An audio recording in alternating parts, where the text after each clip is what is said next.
ফিরবো না, এই বাড়িতে আর আমি কোনোদিনও ফিরবো না।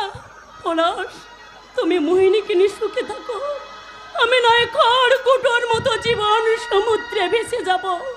সবার কপালে কি সুখ সয়, সয় না, সয় না।